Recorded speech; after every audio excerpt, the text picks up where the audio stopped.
Ever wonder how a football club can go from glory to chaos faster than you can say added time? Well, welcome to Across the Pitch. This is episode 21, and we're diving headfirst into the wildest, most jaw dropping football news from around the globe. Transfers, tantrums, and title talk. It's all here, and trust me, you don't want to miss this. Let's get into it.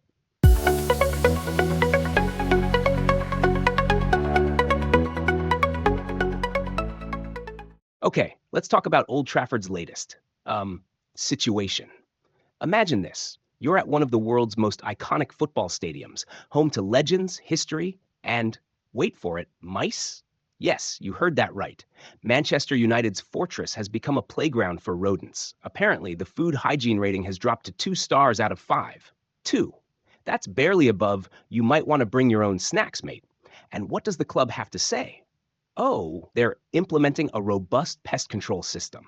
Translation, they're scrambling to evict Mickey and his mates from the VIP lounge.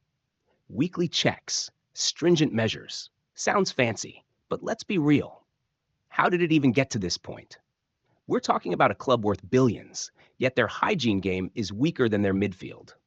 Meanwhile, the fans are out here debating if they should redevelop Old Trafford or just go all in on a shiny new 100,000-seater. And honestly, if the current state of things is any clue, maybe new digs are the way to go. Just saying. Oh, and let's not forget the storm in May. Roof leaks, hygiene ratings tanking. It's like Old Trafford is throwing its own dramatic soap opera. The owners might want to consider less time avoiding stadium upgrades and more time, I don't know, fixing them. But hey, let's look on the bright side. At least the local economy might get a £7.3 billion boost from all this regeneration talk. Assuming, of course, the mice don't unionize first.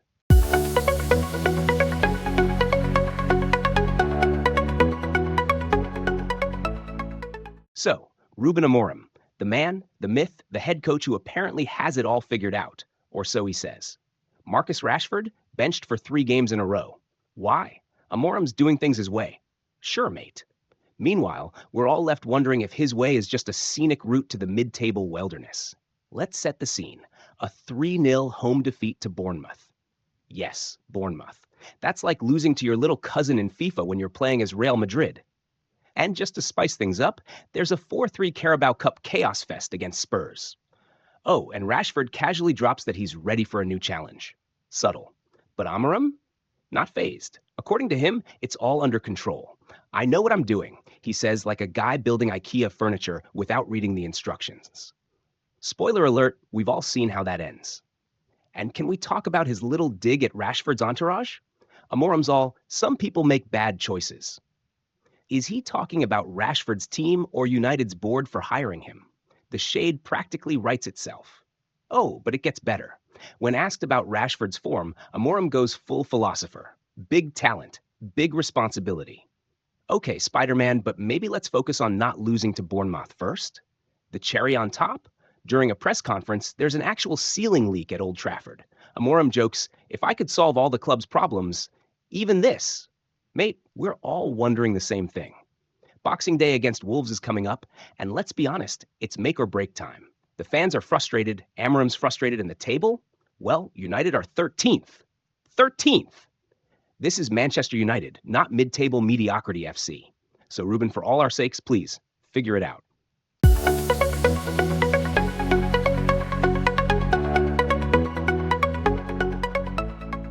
Let's talk about Pep Guardiola and Erling Haaland, shall we? Pep's out here defending Haaland like he's his favorite child in a messy family reunion. City just lost 2-1 to Aston Villa, making it 9 defeats in their last 12 matches. 9 out of 12. That's a stat that screams mid-table, not reigning champions. And Haaland? He hasn't scored in 5 of his last 6 games. For a guy who's supposed to be a goal machine, that's like a toaster that only works once a week. Even Haaland admitted it. I haven't been good enough.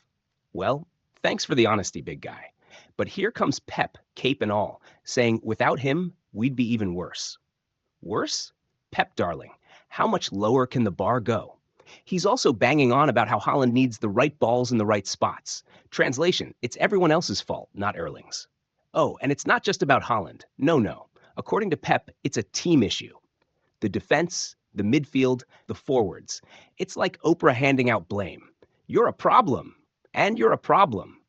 Pep also gave us a Christmas Eve special, preaching about many little details being the issue. Sure, Pep, sprinkle your football philosophy all you like, but here's the reality. You've got a squad that costs more than some small countries, and they're playing like it's a Sunday league. Boxing Day against Everton is next. Let's see if Pep's squad finds their rhythm or just more excuses. At this rate, Haaland's scoring might feel like Santa dropping a second round of presents. Pep, the floor's yours. Fix it.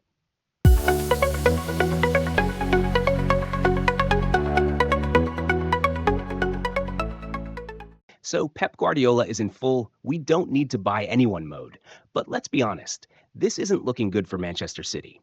9 losses in 12 games. 9. The reigning treble winners are defending like they're in an all-you-can-concede buffet. And Rodri? The man's absence is a black hole City can't fill. Pep's plan was apparently, let's just make do until summer.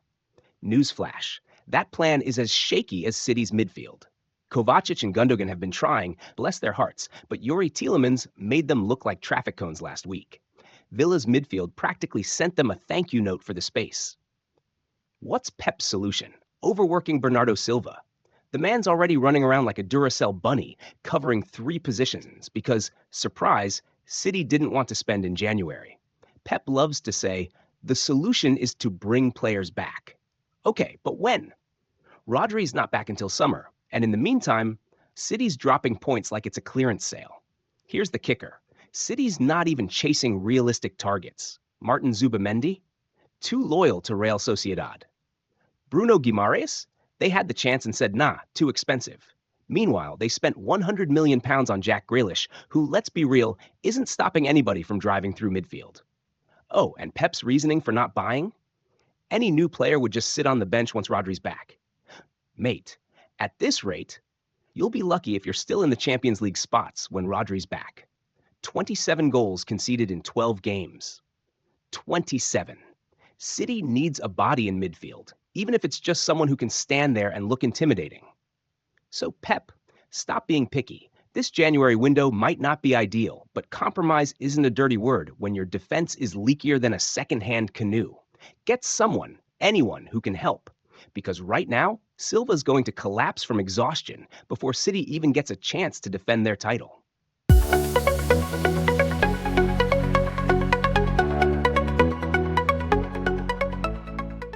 Tottenham Hotspur, the Premier League's biggest enigma. 1 week, they're beating Manchester City 4-0, and the next, they're losing 6-3 to Liverpool. I mean, what even is this team? It's like a footballing soap opera, chaotic, unpredictable, and honestly, exhausting. Let's talk Ange Postecoglou. He's got this philosophy, right? High lines, attacking flair, everyone just vibing.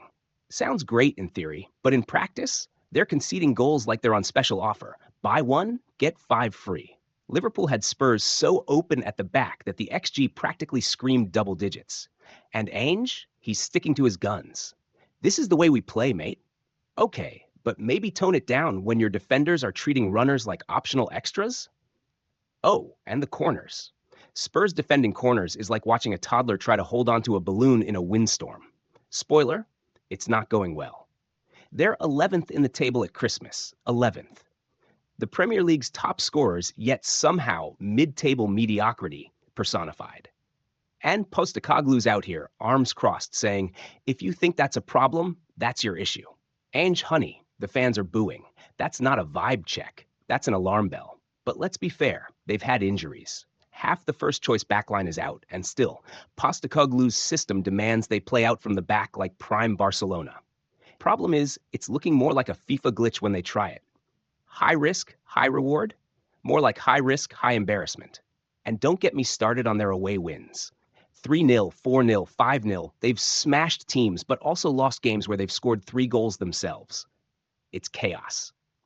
Beautiful chaos if you're a neutral, but for Spurs fans, it's probably an expensive therapy bill. So the big question, is this a team building towards greatness, or are they just stuck on the Postecoglou roller coaster? Thrills, spills, and absolutely no direction. One thing's for sure, Tottenham never do boring. But maybe, just maybe, a little boring wouldn't hurt right now.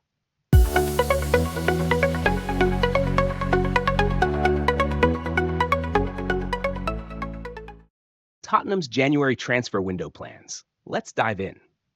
Ange Postecoglou, ever the realist, says Spurs need reinforcements. And honestly, that's putting it mildly. They're 11th in the league, they've got a packed winter schedule, and half the squad's been in and out of the physio room like it's a revolving door. Christian Romero, Mickey van de Ven, Son Heung-min. The injury list is practically a who's who of key players. And yet, Spurs are the Premier League's top scorers, 39 goals in 17 games. But instead of sitting pretty in the top four, they're stuck in mid-table purgatory. Explain that math. Postecoglou's take? We're still a little bit short in a couple of areas. A little bit short? Ange, love, Spurs are out here defending like a team that learned zonal marking from TikTok tutorials. January isn't just a time for shopping, it's survival mode. And let's talk about the schedule. 6 games in 20 days, including a Carabao Cup semi-final against Liverpool, the North London Derby, and an FA Cup clash with Tamworth. Spoiler alert, that's a lot for a squad that's already threadbare. Reinforcements aren't just a want, they're a need. But of course, January is tricky. Ange knows it's not about buying for the sake of it. It's about finding players who actually make the team stronger. Bold concept, right? The question is, will Spurs splash the cash or penny pinch their way into another almost season? So here we are, waiting to see if Tottenham's January will bring the cavalry or just more chaos. Either way, you know it's going to be a ride. Strap in, Spurs fans. It's about to get interesting.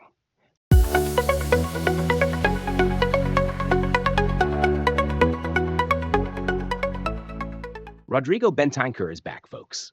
After serving a 7-game suspension for, let's just say, questionable remarks about Son Heung-min, he's ready to return for Spurs' Boxing Day clash against Nottingham Forest. And let's be real, Spurs could use the help. They've been running on fumes, with a squad so stretched it's practically translucent. Ange Postecoglou says Bentancur is eager to make up for lost time. I mean, you'd hope so after sitting out for something as avoidable as a suspension. But credit where it's due. He's been putting in the work during training, and Postecoglou seems optimistic about having another body to rotate. Keyword, body. Because right now, Spurs are basically fielding whoever's still standing. Speaking of standing, most of the core group has somehow avoided further injuries during this brutal December schedule. Small miracles, right? But Ange is clearly ready to give some players a breather. Bentancur's return might even mean some changes in the lineup. Maybe Yves Bissouma or Pop Sarr get a rest. And then there's Brennan Johnson, who's been warming the bench lately, despite being Spurs' joint top scorer with 10 goals. Postecoglou insists there's nothing more Johnson needs to do to get back in the assign. Translation, it's a balancing act, and Dejan Kulusevski has been on fire, scoring in 5 straight games. But with the schedule piling up, Johnson's minutes are coming. It's just a matter of when. Now, Nottingham Forest under Nuno Espirito Santo? That's no cakewalk. They've gone from relegation fodder to Champions League hopefuls in 12 months. Spurs will need to be sharp, Bentancur sharp, ideally. Let's see if his comeback sparks a bit of Christmas magic or just more of the same Spurs chaos. Either way, it's never boring.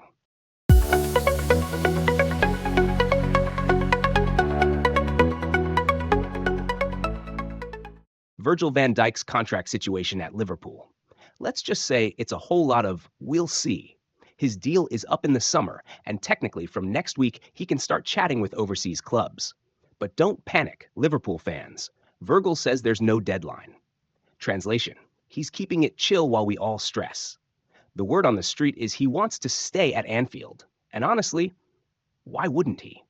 Liverpool are sitting pretty at the top of both the Premier League and Champions League tables. Life's good, right? But let's not forget he's 33, and the club might be thinking about the future, even if we're not ready to. And he's not the only one with an expiring deal. Trent Alexander-Arnold and Mohamed Salah are in the same boat. Speaking of Salah, what a season he's having. 18 goals so far, including 15 in the Premier League, which is 2 more than Haaland. Plus 15 assists. He's basically doing the work of 2 players, while the rest of us wonder how he's still breaking records 6 years in.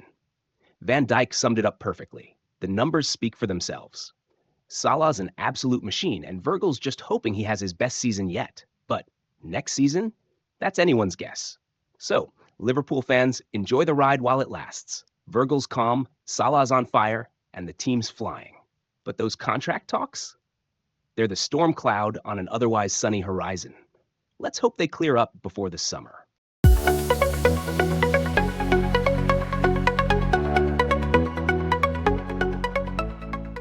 Chelsea's title chances? Let's just call it what it is. Not happening. Enzo Maresca says it's just reality. And honestly, he's not wrong. Chelsea are second in the table, only 4 points behind Liverpool. But let's not get carried away. They've played one more game, and Maresca's been quick to keep expectations grounded. Translation, don't even think about it. We're not ready. Meanwhile, Manchester City are 12 points off the top after losing 9 of their last 12. 9 losses. Pep Guardiola's squad is so unrecognizable right now, you'd think they'd been body swapped with mid-table nobodies. But Maresca still believes City will bounce back. Apparently, at the end, they will be there. Okay, Enzo, but maybe tell City to start showing up now? Liverpool, though, they're sitting pretty, top of the league, and Maresca says they've got the experience to capitalize. He's not wrong. This squad knows how to handle title pressure. Chelsea? Not so much. Maresca even pointed out how Liverpool players have a mile-long list of finals compared to Chelsea's, well, sporadic appearances. And then there's Mykhailo Mudryk. The guy hasn't played in a month and just popped up ringside for Usyk's fight in Saudi Arabia. Maresca says it's good for him to disconnect from the situation. Sure, disconnect all you want, but maybe reconnect when Chelsea actually needs you? Bottom line, Liverpool are the favorites. City are clinging to their reputation, and Chelsea? They're the plucky underdogs who should just be happy to be in the conversation. Sorry, Blues fans, but Maresca's right. This isn't your year.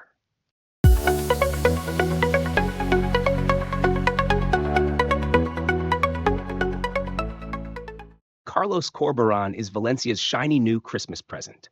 The La Liga strugglers announced him as head coach in the early hours of Christmas Day, because nothing says festive spirit like saving a sinking ship. He's signed on until June 2027, but let's be real, with Valencia's track record, he'll be lucky to see out next Christmas. Here's the situation. Valencia sacked Ruben Baraja after taking just 12 points from 17 games. 12. That's relegation zone level bad. So they've turned to Corberán, a former Valencia youth player who's been doing impressive work at West Brom. He dragged them out of the championship relegation zone and into the top 10 last season. This year, they're sitting 7th, just outside the playoffs. Not bad for a guy stepping into the chaos of La Liga. And West Brom? They're taking it well. Chairman Shailen Patel posted a heartfelt goodbye, basically saying, "Thanks for everything, Carlos, and good luck with that hot mess in Valencia." Classy, but you know they're scrambling behind the scenes. Valencia reportedly paid €3 million to trigger Corberán's release clause. $3 million. That's a hefty gamble for a team in their position. But hey, desperate times, desperate measures. Now the big question, can Corberán turn this ship around? Valencia are in freefall, and the fans aren't exactly patient. If he can replicate his West Brom magic, he might just pull it off. But in La Liga, where the pressure's cranked up to 11, it's sink or swim. Carlos, welcome to the roller coaster. Buckle up. It's going to be a ride. And that's a wrap on this episode of Across the Pitch. If you enjoyed the chaos, the drama, and maybe even learned something new, make sure to hit that like button and subscribe for more. Drop your thoughts in the comments. Agree, disagree, or just here for the tea. I want to hear it. Until next time, keep the passion alive and the debates even livelier. See you soon.